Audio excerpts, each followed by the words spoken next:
My brother and I both got a huge inheritance. Well, it's huge now. My brother sold his half when it was worth about the value of a car. I still have mine, and now it's worth a substantial amount of money. So my brother and his girlfriend are trying to take my half of the inheritance from me now. And this is what happened. Make sure to subscribe to the channel and hit the bell to turn on notifications. When my brother was 16 and I was 4, my grandmother set aside a share portfolio for us. As soon as we were old enough, it was transferred into our own accounts, and it was only 4 years later that my brother dipped heavily into his and bought a new Honda. I knew about mine for much longer than he did before it became mine, and watched it grow since I understood what it was. By the time I was given full control, it was already worth a ridiculous amount of money because a big portion of it was invested in Apple. I'm torn on using the funds locked up as they are because Dad drilled it into me to leave it to grow until I'm 40 something. I don't talk much with my brother. He's done some stupid things to the family over the years, and I didn't really grow up with him, so all I usually hear about his life comes through our dad. His new girlfriend works in law though, and I've received a formal letter from them both that the investments my grandmother made were designed to be for both of us to use, not just for me to use alone, and his was only worth around $15,000. The number is right, but mine was only worth that at the time that he spent it too. They want half of the value of my inheritance now, and his girlfriend has informed me if I don't give them access, then the legal fees and fines would eat up my half and I'd be left with nothing. The dividends alone support a huge part of my life, and they've saved me a few times. If half of that disappeared, it would set me back years. I know it sounds selfish, but I'm really used to having the extra income to back me up when I've wanted to move. I've lived in 4 states by my own choice, and I want to move and take in more before I settle down if I ever do. How likely is it that they'll win this and leave me with nothing? As far as I know, there was no paperwork or will, just my grandmother's word. She set up my brother's account when he turned 19, but she gave them to Dad at the same time as my brother got his, and transferred the whole lot to me 6 years ago. For my share, I have all the logins, the trading accounts, and the bank accounts are in my name. And the shares are all solely in my name too. Should I find my own lawyer? And if I need one, what kind do I need? I have an accountant that I've used for years, but this doesn't seem like an accounts problem, but a law one. What should I do? There was an update from the future that said, mostly good news. I worked with my dad and got my own lawyer. I got the timeline of my shares wrong, but it comes out to be the same. What my brother and I inherited from my grandmother was originally part of my grandfather's portfolio. He was the money savvy one. My grandmother looked after those after he died, and she personally set up my brother's accounts and gave him control of his part. She didn't do the same with mine before she died. I thought she had already set up the accounts for me and given control to my dad before passing. Instead, the shares were in her will, and she left everything she owned to my dad with instruction that was what the $15,000 worth when my brother got his equivalent part would go to me when I was old enough to know how to take care of them. There was no trust. She just trusted my dad. My dad did the right thing and set up accounts for me and gave me control 6 years ago. My dad put some of his own shares in too as an extra leg up. My dad admitted to me he chewed out my brother last year when he came to him asking for money, and my dad supported him several times over the years, and it got to the point that he's had enough. My brother found out that I still had my investments because my dad had used me as an example of how my brother should have been using money. That's how my brother found out that I still had my shares and that they'd grown in value to what they are now. According to all that information, my lawyer tells me I'm in the clear, but it's not going to get to the point of finding that out in court, as my brother's girlfriend was only a legal secretary. I say was because the firm she worked for apologized and informed my lawyer that she was terminated immediately. The letter I received from them had been edited to put her name in a position higher up than it should have been, and some of the contact information had been changed. A week after she was fired, my brother visited me begging me for money. His girlfriend is in serious debt, and she took a chance on scamming cash from me and lost. I felt awful rejecting my own brother over and over, and if he hadn't involved his girlfriend, needing an amount well into 5 figures, I might have given him some money. The next morning, I found out all my tires had been slashed. Forget about him. I don't feel bad anymore. The rest of the comments in the previous post made me realize that I don't know nearly enough about what I'm doing with the shares and dividends and money in general. A lot of the decisions I've made have been with Dad's help, and his advice has paid off well so far, but not because I knew it would, but because I had no idea what I was doing and I left it up to him. I've booked in to work with a financial advisor to make the most of what I have, but what do you think I should do? The money in this situation is a surface level problem that is probably going to have real lifelong consequences consequences for the relationship between the two brothers. The older brother who sold his portfolio probably doesn't realize the way that this is going to color the way that the OP sees him for the rest of his life, especially since he wasn't just asking for money, which the OP said he would have helped him out with. He tried to trick him with the fake legal notice that his girlfriend set up for him. And the money wasn't even for him, it was for his girlfriend's debt. I mean, the whole thing just makes it sound like the brother and his girlfriend just don't think the OP should have this money at all, regardless of what they're going to use it for or what they were planning to use it for. This situation is the fast track to ruining a familial relationship, especially since lawyers are getting involved now. But let me know what you would do if you're in the situation your family member came to you asking for your half of the inheritance and then try to pull this stunt on you. Jerk or not a jerk, let me know down below. My husband lost his mind because I want to be a stay-at-home mom. Before we were married, my husband asked me to be a stay-at-home mother to his daughter from a previous relationship. I said no because I wasn't at that point in my career yet. Now we are married and about to have our own first child together, and things have changed, so I now want to be a stay-at-home mom for our son, so I don't have to put him in the hands of strangers and send him off to daycare. When I told my husband this, he lost it on me, saying that I broke our agreement and that it was disgusting, the obvious favoritism I was showing our son over his daughter Lizzy, that it wasn't fair that Lizzy didn't get a stay-at-home mom and our son did. He had a psychotic break and I had to leave and stay with my mother, and now a divorce is on the table. That is the recap of everything so far. If you want to hear the actual full story up to this point, click the playlist link at the top of the description and go to the video right before this one. So now we jump into the future to see what the outcome of everything was. Hi everyone, I know it's been a long time, but I just wanted to give a brief update while I still have time. I put small whales to shame with my current size, and my baby is ready to burst out of me in just a few weeks, although technically he could come any day now. So after my last post, my husband's brother and best friend went over there to figure out what was going on. My boss was gracious and let me start maternity leave early, saying to take my time and figure out what I'm going to do, and my job is ready for me when I come back. So they are taking really good care of me. I also got a personal therapist because obvious reasons are obvious. I was a numb shell for a while, and one day I just broke and started crying and crying and crying and could not stop for the life of me. I don't think I've cried that hard ever in my life. My therapist has been a great part of my support system in guiding me through my issues and supporting my decisions. So, as I said, my husband's brother and friend went over there to talk to him, and they told me that he told them that he was pissed off I was breaking our previous agreement and that he couldn't help but feel that I didn't love Lizzy or that I loved our son more, and that maybe he made a mistake marrying me because now I was picking sides and being unstable, and that I had left when he told me to treat the children fairly because he didn't think our son should get a stay-at-home mom because Lizzy didn't, and they completely ripped into him. His best friend Craig asked him what he was on to come to such a ridiculous conclusion. He pointed out all I had ever done for Lizzy and that me being a part-time working stay-at-home mom would benefit her too because I would be able to do more things with her and spend more time with her. And also, that he was a moron and I was smart and clearly not after his money because I could have been a stay-at-home mom just for her and let him be the sole financial provider, but I didn't. His brother Daniel was even more blunt. Daniel called my husband a jerk and a D-bag and said point blank that he didn't deserve me. He said my husband was being a controlling jerk and punishing me for his B of an ex-wife that he shouldn't have married and reproduced with in the first place. Apparently there was a lot of family anger on my husband's side for him marrying and having kids with his ex-wife, and I won't go into it. Anyway, Daniel said I was the best thing that ever happened to him and Lizzy, and he was ruining it with his own two hands, and he better man up and get over his ex and start treating me better and appreciating me more, and that he was being a bad parent to Lizzy and our son by thinking that forcing me to return to work was okay because that made it fair, and that I was a far better mother to Lizzy than his ex-wife ever was, and I did a good job of showing my love for her. I wrote that my husband started texting me in my last post,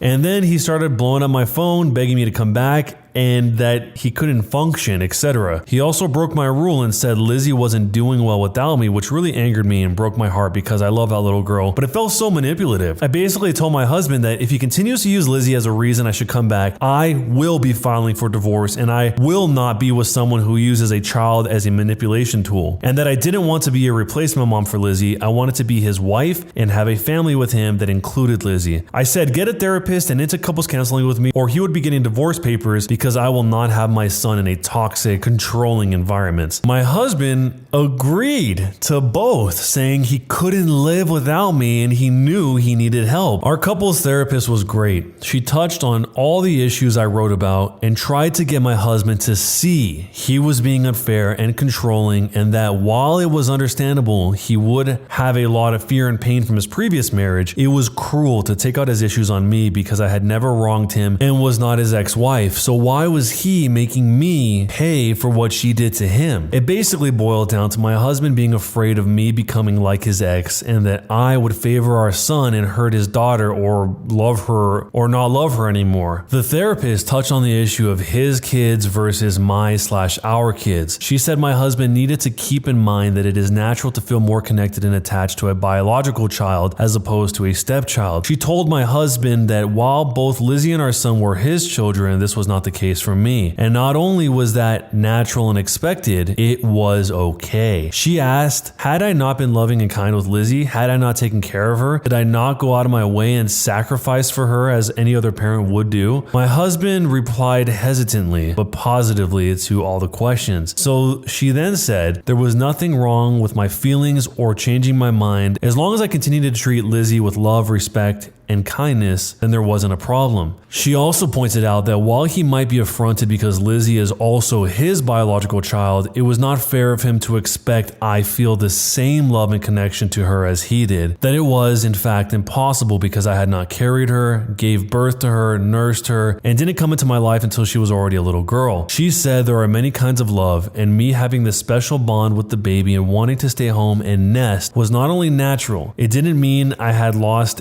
any maternal love for Lizzie, that it wasn't less or wrong or unfair, just different. And then one of the biggest mistakes biological parents make with the step-parent is guilting or bullying them about their feelings towards the stepchildren versus biological children and insisting that it has to be exactly the same. She said, while that is also a natural and protective instinct, that the biological parent actually ends up being the one causing the friction and tension and making both the step-parent and child feel inferior. And if care isn't taken, the stepchild can end up being the favored one because the biological parent tries to make up for favoritism they believe exists. This was starting to be my feeling. She wrapped up by saying parents tend to have favorites even among biological children, but that the key was to not act on that or make it obvious. And that was what I was doing, and it sounded like I had done a great job so far, and that we were ahead of the game because Lizzie was excited about the pregnancy and had a very positive and close relationship with me. My husband tried to argue, saying me staying home with our son, but not her, was blatant favoritism.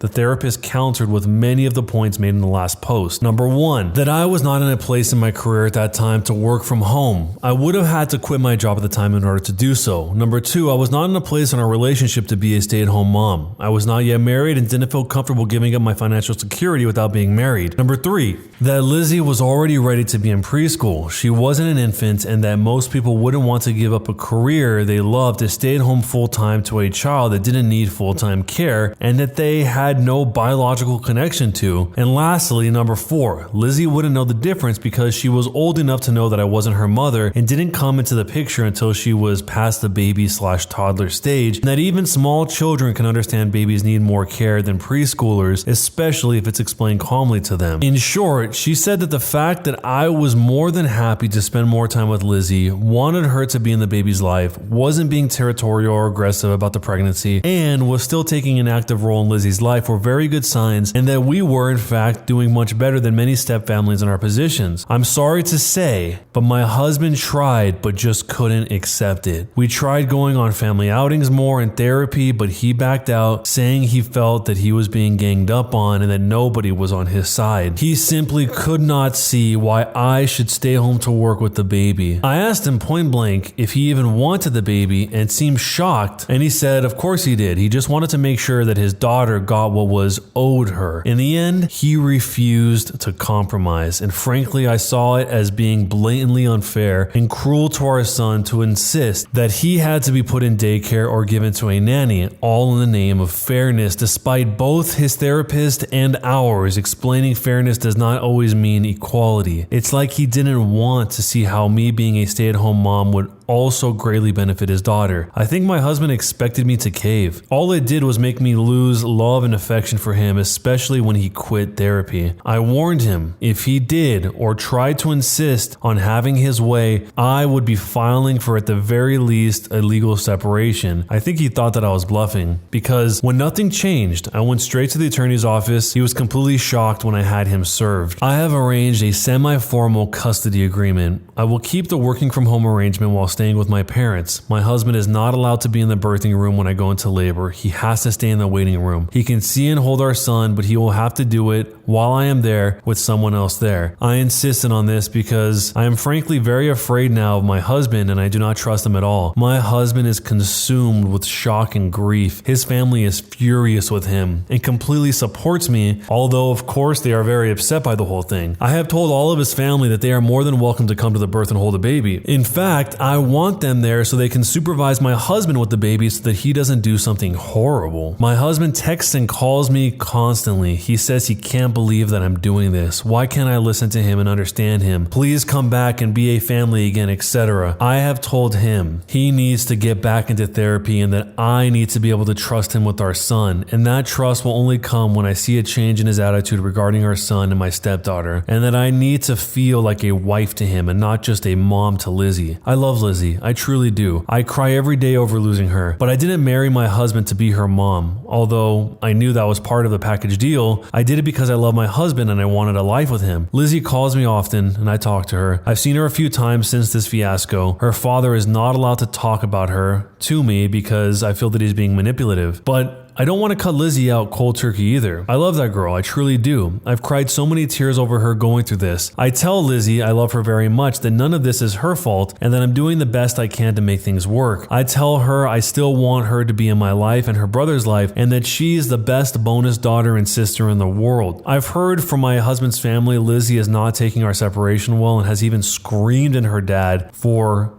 quote, making both of my mommies leave. I've been afraid Lizzie would hate me for this, but in fact, just the opposite has happened. Her grades are failing. She's depressed and cries all the time and has become very disrespectful to her dad. I have begged my husband to please get that girl counseling, and he has, which has been helping her. The guilt I feel is overwhelming and crushing. I feel like I've single-handedly destroyed my family, but I know I am making the right decision by sticking to my gun and insisting that I be treated with love and respect, and that my husband can do the same for both of the kids. I can't fix him, and if he's unwilling to get help for his issues, I have no future with him. I'm not willing to go for divorce yet, hence the legal separation. My husband insists he wants this to work. I said I need to see some changes in his life, starting with him getting back into therapy. I want to save my marriage, but I've done all I can, and if my husband won't do his part, then there's nothing I can do except move on. I've told my husband if he has not gotten therapy by the time our son is a month old, I will be filing for divorce, and that if he takes advantage of this, hurts me, or even thinks of dating other people, again,